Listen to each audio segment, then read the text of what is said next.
Bueno, creo que ya estamos todos. Les quiero dar la bienvenida al doctor Eduardo Bisbal, vicepresidente de Comercio Exterior de FENALCO. Bienvenido, es un gusto tenerlo con nosotros. Aquí está el doctor Arnulfo Cuervo, ya lo saben, es nuestro anfitrión. El doctor Alejandro Castañeda, presidente de ANDEAC, ahí lo vemos. El doctor David Jiménez, presidente de COMCE. El doctor Daniel Wiss, vicepresidente técnico de Asofondos. Pues me da mucho. Y el doctor Javier Alberto Coral, de la Cámara de Comercio de Pasto. Ahí lo tenemos. Muy bien. Bueno, yo creo que estas conversaciones nosotros las tenemos que tener siempre pensando en la coyuntura del país. Y cuando veo los camiones que están atrás, digo, mire, conversaciones que hay que tener, conversaciones que no son fáciles, conversaciones que en este momento Colombia tiene que asumir de una manera responsable, pero sobre todo de una manera profunda. Y quiero arrancar con nuestro anfitrión, doctor Arnulfo, porque en las últimas horas, en los últimos meses mejor, nos hemos dado cuenta que le quieren cargar de todo a los generadores de carga. Que más horas logísticas, que subir el ACPM, que más impuestos, que más. ¿Eso es posible? ¿Hasta dónde puede llegar la cuerda? ¿Hasta cuándo se puede presionar? ¿Hasta dónde resiste? Y muchas gracias por tenernos acá. Lo discute el país en general cuando hablan quienes conocen de economía, que ahogar el tejido empresarial colombiano, continuar determinando cargas impositivas cuando los ingresos cada vez disminuyen más, lo único que están haciendo es perjudicando puntualmente ese tejido empresarial en detrimento no solamente de la confianza inversionista, sino dañando absolutamente a todos los colombianos. No se trata solamente de presionar al empresariado. Cuando el empresariado es presionado, quien crea el empleo y quien genera riqueza, todos quienes dependen de ese andamiaje también van a sufrir. Toda esa gente está, pero ¿hasta dónde alcanza la cuerda? ¿Hasta dónde se puede tensar esa cuerda? ¿Hasta dónde uno puede llegar en esta presión? Como lo manifesté yo, no podemos dejar de seguir siendo resilientes, ¿no? Y entonces nos seguimos acomodando. Lo que pasa es que en la medida que nos seguimos acomodando, cada vez tenemos menos espacio de juego. Y ahí es donde está la condición de decir hasta dónde estoy dispuesto a dejarme presionar y hasta dónde esa presión eventualmente asfixiándome me puede llegar a matar por asfixia, ¿no? Doctor Bisbal, me dicen que usted fue el más puntual, que usted llegó a las 8 de la mañana, ¿es cierto? Perdón, repíteme. ¿Que llegó a las 8 de la mañana porque usted es el más puntual? No, a las 10. A las 10 de la mañana. Ah, bueno, siquiera. Me alegra. A las 10 de la mañana. Oiga, doctor Bisbal, sobre el tema de la coyuntura que tenemos en este momento del comercio, lo que tenemos con los Estados Unidos, los diálogos que se han dado, hoy por lo menos es noticia que los Estados Unidos están planeando quitarle el 50% de la ayuda no militar a Colombia por una serie de consideraciones muy complejas frente al gobierno actual. ¿Qué podemos hacer, en su opinión? ¿Hasta dónde se puede soportar?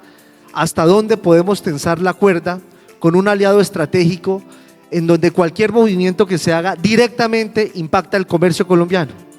Este tema de las relaciones con los Estados Unidos es un tema que es de una gravedad extrema y no puede seguir tensionándose más la relación porque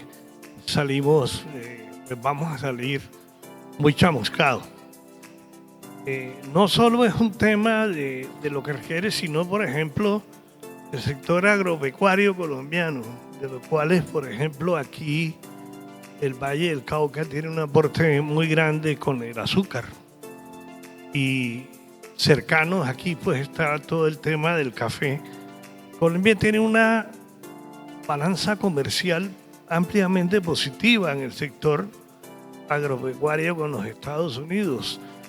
La gente nunca ha hecho los cálculos de que con una tonelada de flores podemos comprar hasta 15 toneladas de trigo y de maíz.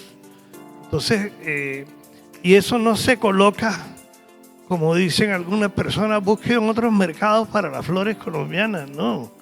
Eso no es un tema fácil, porque el primer productor mundial, que es Holanda, pues es muy aguerrido y está muy ubicado en los países desarrollados de Europa. Y así, todos son mercados muy competitivos, muy difíciles de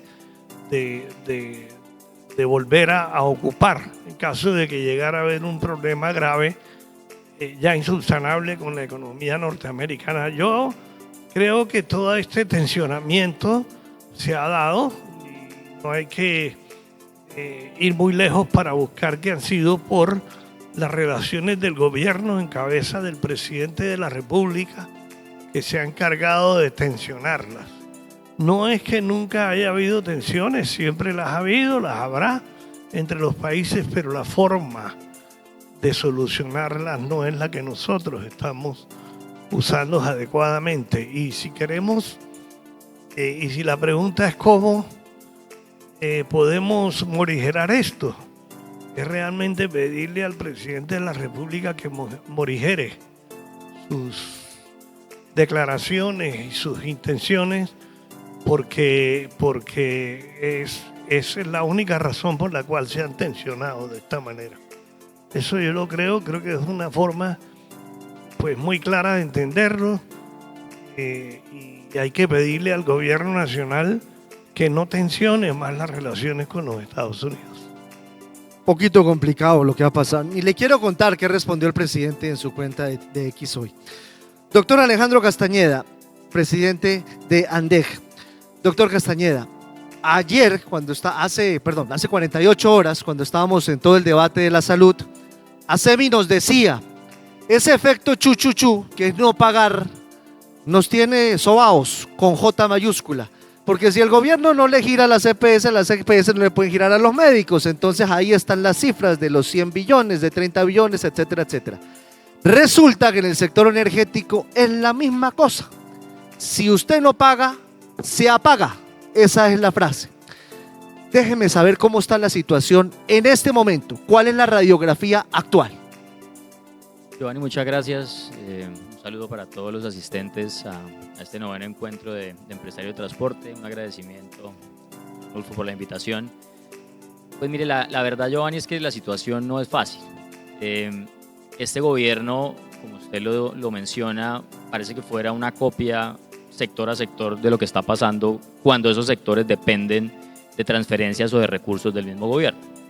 Y en el sector eléctrico, lamentablemente, como está establecido y como fue creado, los usuarios de los estratos 1, 2 y 3 reciben un subsidio.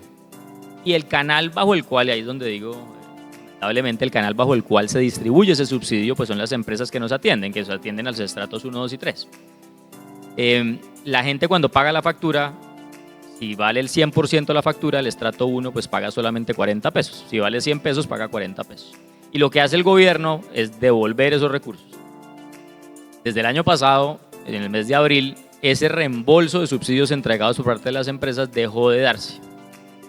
Y se llegó a acumular una deuda cercana a los casi 4,5 billones de pesos. Digamos que ahí obviamente tuvimos que hacer una gestión nosotros como gremios y comenzar a hablar con Procuraduría y Contraloría, porque claramente el gobierno no tiene ninguna intención de pagar. Duramos casi 12 meses sin recibir ese reembolso por parte del gobierno. 12 meses sin que le paguen. 12 meses sin que reembolsaran ese subsidio entregado. ¿Quién subsiste sin que le paguen 12 meses? Yo no sé. Yo no, yo aguanto un mes. Ese es el problema. El problema es muchas de esas empresas, ese subsidio casi responde a un 40-50% total de los ingresos que tienen. Entonces, claro, por ejemplo, una Finia o un Aire, que son los que atienden la región Caribe, que tienen la mayor cantidad de usuarios de estratos 1, 2 y 3, pues estaban efectivamente boqueando, como se dice, porque no tenían caja.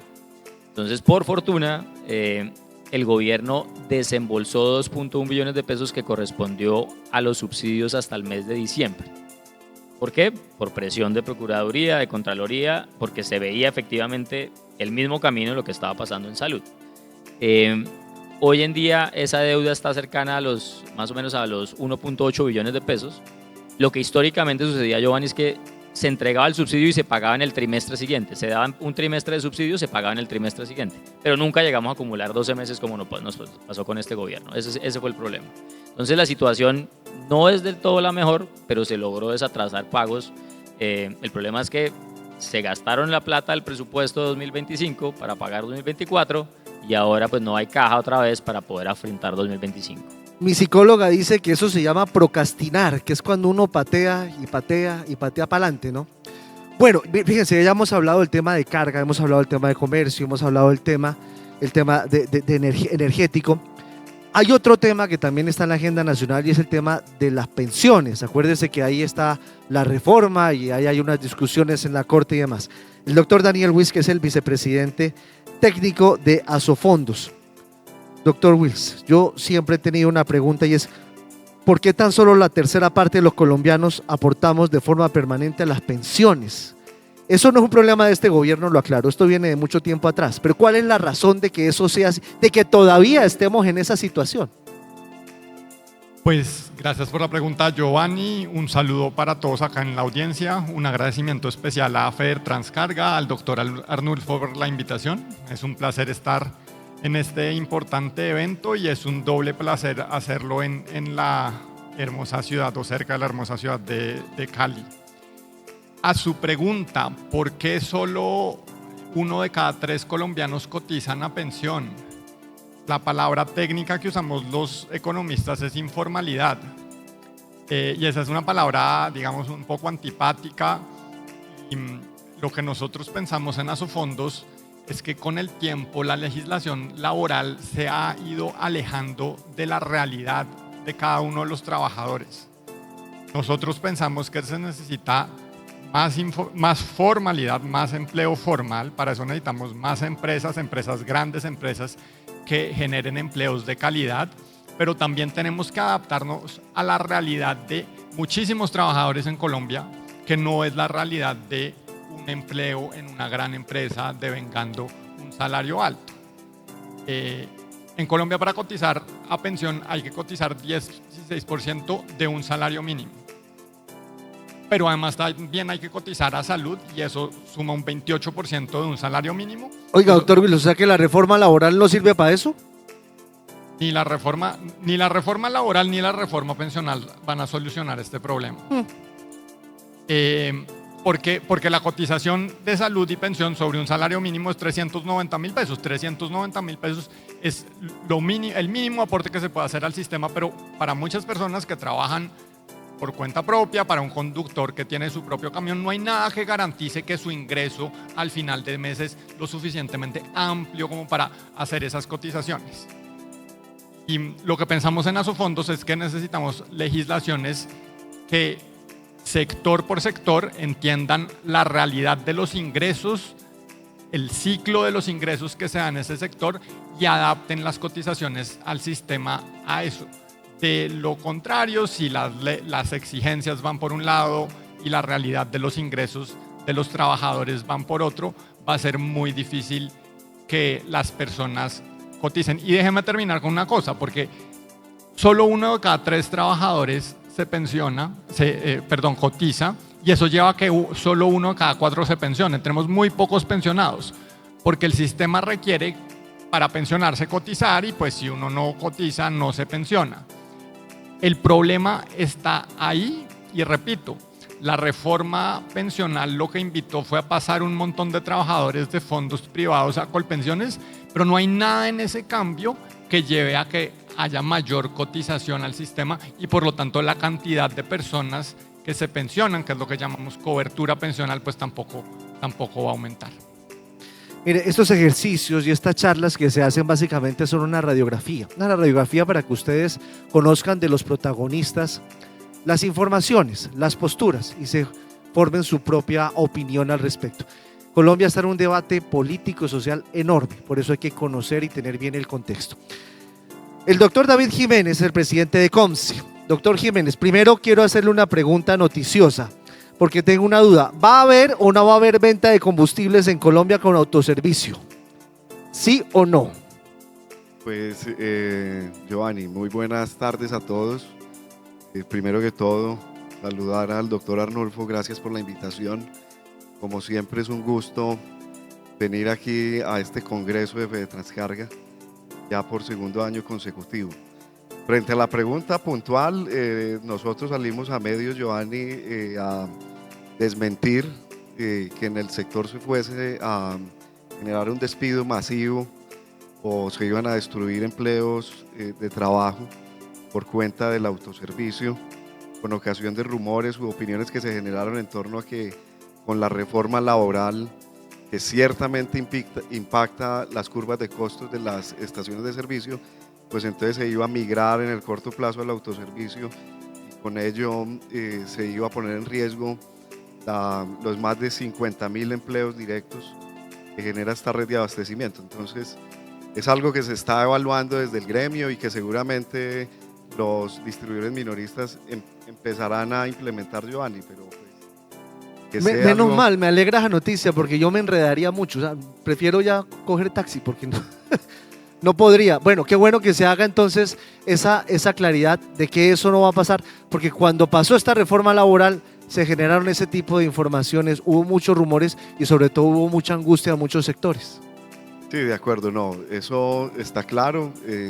Este es un sector que genera empleo formal, directo, Giovanni, sobre todo en las regiones y en el territorio. ¿Cuántos empleos más o menos generan ustedes? En promedio son 7 empleos directos por cada estación de servicio. Uf, En el país tenemos una red de abastecimiento de cerca de 6.400 estaciones de servicio.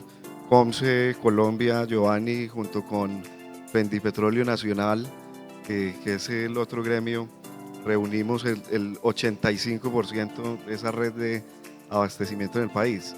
Nosotros lo que queremos es conservar los empleos, mantener esa mano de obra activa y vinculante en las estaciones de servicio, obviamente con todos los retos que implica esta reforma laboral, que en su momento junto con el doctor Arnulfo se hicieron comentarios en el Congreso de la República frente a lo que mencionaba Daniel.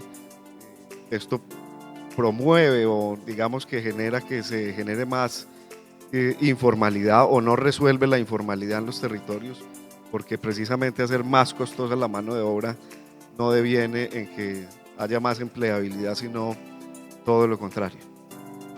menos mal tenemos esa claridad. Doctor Arnulfo, volvamos sobre el tema del transporte de carga. Sobre los transportadores de carga recae el peso también del progreso del país.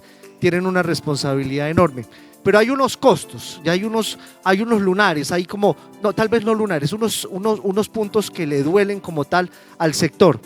En este momento de coyuntura, ¿qué es lo que más les afecta a ustedes? La cadena de logística, el tema de seguridad, el tema de los costos, el tema de las carreteras. Hoy, 2025, ¿cuál es el inconveniente mayúsculo que ustedes tienen? Giovanni, yo creo que es claro para el país, no solamente para los transportadores, el tema de la seguridad. Porque cuando hablamos de seguridad también estamos hablando de costos. Y es que cuando tenemos bloqueos, cuando tenemos pérdidas materiales, incendio y daño de los carros, estamos perdiendo plata. Cuando en las carreteras no podemos transitar, tenemos que parar o tenemos que tomar vías alternas, los costos de operación indiscutiblemente se incrementan. Entonces, se incrementan costos, se disminuyen utilidades, el peor de los escenarios para el sector. La coyuntura actual determina, y yo creo que todos lo sabemos, ¿no? Tenemos una responsabilidad, un deber muy grande el año entrante. O recuperamos nuestra nación, ese aparato productivo del cual somos nosotros unos actores esenciales y principales, o al final del día, ese trabajo que también se ha realizado incluso por generaciones, cuando hablamos de empresas de segunda y tercera generación, se puede estar perdiendo. La coyuntura actual nos hace un llamado, diríamos, para no continuar siendo, como dije yo, resilientes y por el contrario tomar acción. Una acción que debe determinar recuperar lo que teníamos. Y realmente lo que teníamos era mejor de lo que hoy se tiene. Bien dice un dicho, que solamente valoramos lo que tenemos cuando lo perdemos. Eso dice mi abuelita, y es cierto. Le quiero volver sobre la cifra. ¿Cuántos bloqueos tuvimos el año pasado? Usted la dio hace poco. El año pasado estuvimos hablando de 746 bloqueos. Cuando hablamos del O sea, año 2 2020. bloqueos diarios mal contados, más o menos. Lo que pasa es que hay unas zonas que son más puntualmente objeto de ese tipo de bloqueos, por ejemplo la vía panamericana, ¿no? Ujú. Y esa vía panamericana de importancia estratégica para el país porque conecta a Colombia con el sur del continente. Y este año ya superamos los 420 y estamos a mitad de año. 420 bloqueos a mitad de año. O sea, Claro. siguen las cosas, vamos a tener 800 más. Bueno, Pues mira lo que está pasando con los indiscutiblemente arroceros. la tendencia determina que vamos a superar esos bloqueos. Y hoy estamos sufriendo de quema de tractomulas como nunca había ocurrido. ¿Qué cifras tiene usted de quemas de tractomulas? Este año se han quemado 18 tractomulas, 18 camiones. Tremendo. De los 18 camiones, 9 en el último mes, casualmente en el departamento del Valle del Cauca, Ya, bueno. en la ruta Buenaventura-Bogotá. Y los últimos 6 carros que se quemaron, de una manera ya totalmente distinta como se venía haciendo. ¿Cómo distinta? Distinta es que llegan 4 personajes en motos, incendian los vehículos y se van, no tienen ningún tipo de marcación de grupos alzados en armas, no se hacen retenes, e incluso 2 de los 6 vehículos que fueron quemados dentro de parqueaderos, en el kilómetro 26 de la ruta Buenaventura-Bogotá, Buenaventura-Cali. Entonces, lo único que parece que se quiere crear es miedo, temor de la gente. Es más, hablando nosotros con las Fuerzas Armadas, con el Ejército, con la Policía Nacional, con la misma Infantería de Marina, no se ha determinado todavía quiénes son los autores, porque nosotros pedimos, una vez ocurren estos hechos, el día 14, venga, ¿qué vamos a hacer al respecto? Y entonces lo que se dice es, eventualmente entonces restringamos el tránsito nocturno, pero nos dicen el director de Seguridad Nacional, el doctor Mario Ortiz, para tomar esas medidas, que implicarían también unas pérdidas económicas aún mayores, porque se ralentizaría mucho la operación del puerto de Buenaventura. Si usted ve el transporte de carga en el país, se mueve 7 por 24. Si restringimos las operaciones nocturnas, aparte ya digamos de todas estas mercancías que eventualmente se traban en Buenaventura y determinan la disminución en tiempos logísticos para cargas y descargas, esos tiempos se aumentarían radicalmente. Entonces, para tomar esa decisión tendría que tener mucha claridad los señores de las Fuerzas Armadas en determinar que son los grupos armados los que tienen que ver con este tipo de quemas. Eso es como vender el sofá. Más o menos la solución que le están dando. Ya usted sabe de qué está hablando, sí, correcto. Sí. Sí, correcto. Entonces, realmente ese es el problema más grave que aqueja al país, porque sin seguridad no hay inversión. Sin seguridad los negocios no se mueven y la inseguridad genera mucho miedo. Ese es un problema. Si partiéramos de volver a tener esa seguridad que todos buscamos en Colombia, pues muy seguramente toda nuestra actividad y el transporte es un índice muy importante de cómo se mueve la economía. Cuando los transportadores levantamos la mano es porque la economía está teniendo inconvenientes. Y es muy fácil. Si tuviéramos mucho trabajo es porque la economía realmente está produciendo, se está vendiendo, hay consumo, hay comercio exterior. En este caso, que se ha ralentizado todo este tipo de operaciones, pues claro que tenemos que levantar la mano y empezar a defender el tejido empresarial colombiano, que es el que genera esa carga que movemos nosotros. Doctor Castañeda, uno de los temas más importantes en la campaña política, por lo menos en nuestro noticiero, en Redman Noticias con los candidatos, es, hombre, todos llegan y hacen un diagnóstico pues, de lo que está pasando. Lo estamos haciendo nosotros acá. Pero la siguiente pregunta es, ¿qué vamos a hacer? ¿Cómo lo vamos a recuperar? ¿Cómo vamos a salir de este atolladero? En el tema energético, ¿qué hay que hacer para volver a tener unos niveles de tranquilidad y no estar con la sombra de los apagones? Y se lo pregunto porque este tema de los apagones no me lo ha dicho 1 o 2 5 alcaldes de ciudades capitales me han dicho, ojo Giovanni, que vienen apagones, pero no 2026, 2027, etcétera, etcétera. ¿Qué tendría que hacer? ¿Cuál sería el discurso ideal de un candidato presidencial para tratar de solucionar este problema? Giovanni, mire, yo creo que este gobierno falló en algunas cosas, sino varias, y había mucha expectativa, por ejemplo, en el tema social. Usted sabe que construir un proyecto en Colombia no es sencillo, y realizar un proyecto de energía pues tiene sus complicaciones, la consulta previa, el manejo con comunidades, los temas de seguridad, etcétera, etcétera.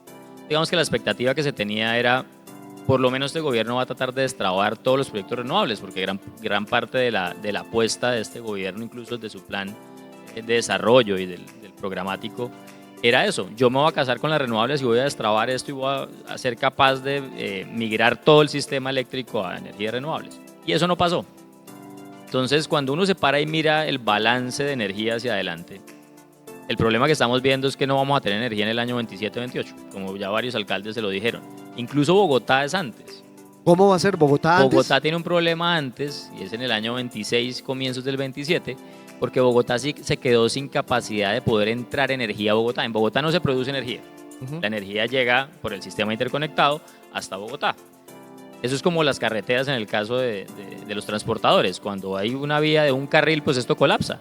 Sí, efectivamente hay mucho tránsito. Es exactamente en transmisión de energía eléctrica. Nos quedamos cortos en Bogotá, y en Bogotá hoy, ya si usted es una industria y va a pedir nueva capacidad para aumentar su producción, la respuesta de Enel, que es la que atiende Bogotá, es: yo no tengo más capacidad. O sea que ya hay, digamos que, un apagón implícito, porque ya la industria no está pudiendo crecer, los constructores no están pudiendo conectar nuevas viviendas porque no hay capacidad para más energía en Bogotá. Entonces, si yo fuera candidato, lo que hay que hacer es destrabar cosas. Hay que destrabar los proyectos que no se han ejecutado y que lamentablemente no se han podido destrabar. Un par de cifras ahí: en los últimos 3 años, de la cantidad de energía que teníamos que haber agregado como oferta con proyectos de generación, solamente ha entrado entre el 17 y el 25% de lo que tenía que entrar. Entonces, claro, la demanda está creciendo rápido, pero la oferta no está a la par, y por eso el desbalance que estamos viendo en el 27, en el 28 y hacia adelante. Entonces, ¿qué hay que hacer acá? Destrabar los proyectos. Los proyectos están atrasados. 2, generar confianza otra vez. Lo mismo que está pasando en todos los sectores. Cuando yo amenazo y amenazo y amenazo a los inversionistas y hablo mal y estoy diciendo e igualo a los empresarios del sector de energía eléctrica con los criminales, pues aquí todo el mundo está quieto. Nadie está metiendo un peso en el sector, precisamente por eso, porque no hay confianza y no hay claridad en las reglas de juego. Y cuando además yo también estoy cambiando esas mismas reglas día a día, pues no se genera confianza. Entonces hay que generar confianza y desatrasar lo que está atrasado, y obviamente convocar, una vez genere confianza, a mayor capacidad, que la gente vuelva, invierta y aumentemos esa capacidad de generación. Doctor Bisbal, mire, me quedo con esa palabra, confianza. La confianza entre el productor y el consumidor en este momento, ¿cómo está? ¿Qué radiografía tiene usted? La confianza, digamos, en la economía está muy deteriorada en todos los ámbitos. El tema de la seguridad, el tema de el atraco a los comercios en las diferentes ciudades del país es una cosa crítica. Están matando a muchísimos comerciantes, por ejemplo, porque no accede a pagar las vacunas. El área de Barranquilla, que era una época una ciudad muy sana, se deterioró, se dañó. Y esto, ¿cómo se recupera? A la extorsión, sobre todo, ¿no? En Barranquilla, que fue noticia diaria, la extorsión en Barranquilla. ¿Cómo, perdón? La extorsión en Barranquilla, de lo que usted dice, está muy alta. La extorsión está disparada en Barranquilla. Que le voy a poner un ejemplo de un muchacho que es sobrino de unos amigos míos de Cartagena, que mandaba tractomulas de aquí a Barranquilla con productos que allá no se producen, y viceversa, de allá se trae coco. Y me estaba diciendo una persona que los conoce que mataron a todas las personas que le recibían la mercancía allá, es decir, los mataron a todos. Ya ese negocio ya no existe. Entonces, la confianza está muy deteriorada. La confianza se deteriora a largo plazo. No es tanto el daño que se hace inmediato, porque hay inversiones que están pues desarrollándose, pero es muy probable que si esto no se para, en el mediano plazo vamos a tener un problema de confianza muy grande. Para esto hay que revisar todo el desmantelamiento que se ha hecho de las Fuerzas Armadas y la policía. Se ha sacado y se ha desperdiciado una gran cantidad de experiencia acumulada que había en los mandos medios, que hoy ya deberían estar llegando a los puestos de coroneles y generales. Eso se ha deteriorado mucho. Esto requiere para el próximo gobierno, si es que no hay problemas, para reemplazarlo, de una decisión muy fuerte del que gane, del que comande, del Estado, para restablecer toda la inteligencia y toda la capacidad de la policía y las Fuerzas Armadas. Y por supuesto, no podemos seguir siendo laxos y negociando con el crimen, porque no hay mayor incentivo en el mundo que ese. Y Sí. nosotros somos unos expertos en negociar con el crimen. Como decía un amigo mío, cuando secuestraron a 5 muchachos, dice, futuros senadores secuestran a 5 personas en tal parte. Es decir, todo el mundo sabe que lo van a premiar o le van a permitir salvar o parte de su fortuna, parte de 12% dice el nuevo proyecto del gobierno. 12%, parte de la pena que debieron pagar. En fin, no estamos realmente en un momento en que se esté desarrollando una confianza muy grande con el consumidor y con la economía que lleve a que los inversionistas vengan. No están viniendo inversionistas a Colombia, como alguien dice, la inversión está muy disminuida, la inversión extranjera, y la que está llegando es simplemente para adquirir activos. Sí, está como con miedo el asunto. Complejo. Doctor Wills, lo saco del tema de seguridad para entrar puntualmente en su sector. De lo que usted nos acaba de decir, ¿cuáles son los riesgos y cuáles son los beneficios para equilibrar la cosa de este nuevo sistema pensional? Bueno, el principal riesgo es financiero, ¿no? Nos gusta pensar el sistema pensional en 3 dimensiones. ¿Cuántas personas tienen acceso a la pensión? Eso no mejora, ya lo dije en la respuesta anterior. En términos positivos, hay cosas en equidad que son positivas, hay que reconocerlo. Se limitan los subsidios a las pensiones altas, eso está bien.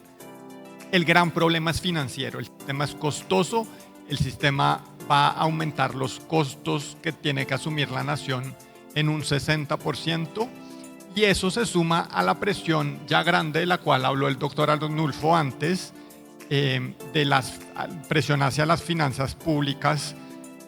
Quiero decir, la situación de las finanzas públicas en Colombia es muy delicada.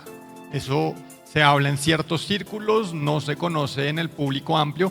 La situación de las finanzas públicas es muy delicada. El gasto, la proporción del Estado como porcentaje de la economía ha crecido un 30% de 2019, y eso ha creado un hueco monumental al que se suma pues el mayor gasto en pensión. Pero usted le preguntó a Alejandro por soluciones, y nosotros en el fondo nos gusta no solamente llamar la atención sobre los problemas, sino también sobre las soluciones. Nosotros necesitamos un sector privado, y ese es el nombre del panel, que coexista con el sector, con el Estado.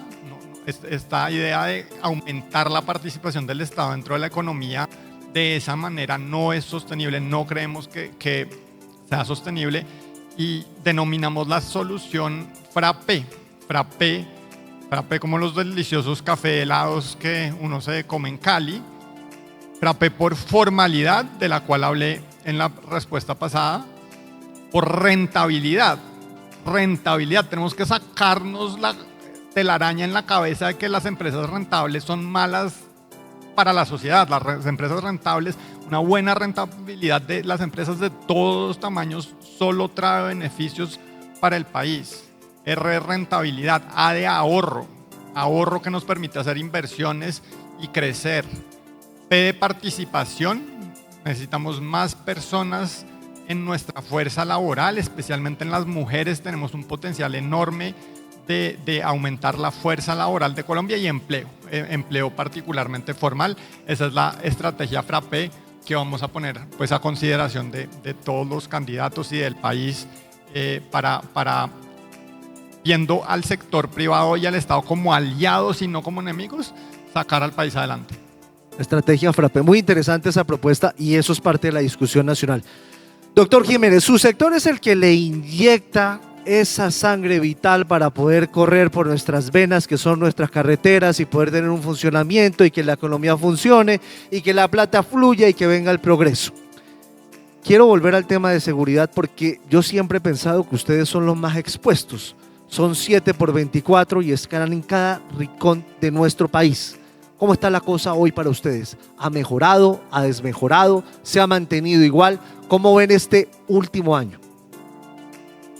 A ver, Giovanni, lo primero es advertir que las estaciones de servicio están en los territorios, están donde, como bien lo mencionabas, en las carreteras, son esos puntos de abastecimiento que irrigan todo el movimiento de la economía colombiana, y en función de estar en el territorio gozan de las bondades del mismo, pero también padecen todas las dificultades que tienen los territorios.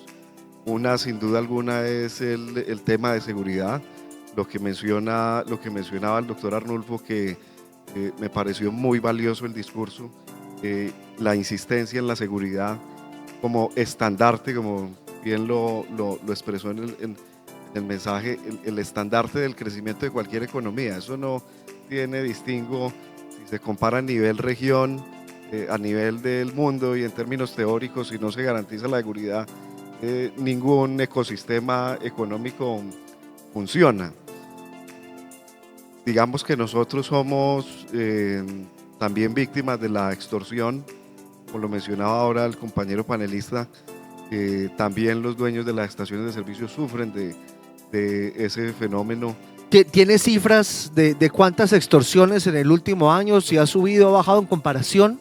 Esa siempre es la cifra oscura que llaman, o la cifra que no se conoce, porque finalmente la víctima de la extorsión No denuncia, claro. no denuncia, correcto, no lo cuenta, y pues lamentablemente uno no tiene datos oficiales del mismo, pero es sabido pues que en los territorios, sobre todo donde hay conflicto armado, donde se muestra la violencia con mayor fuerza, pues los distribuidores minoristas son objeto de esas amenazas.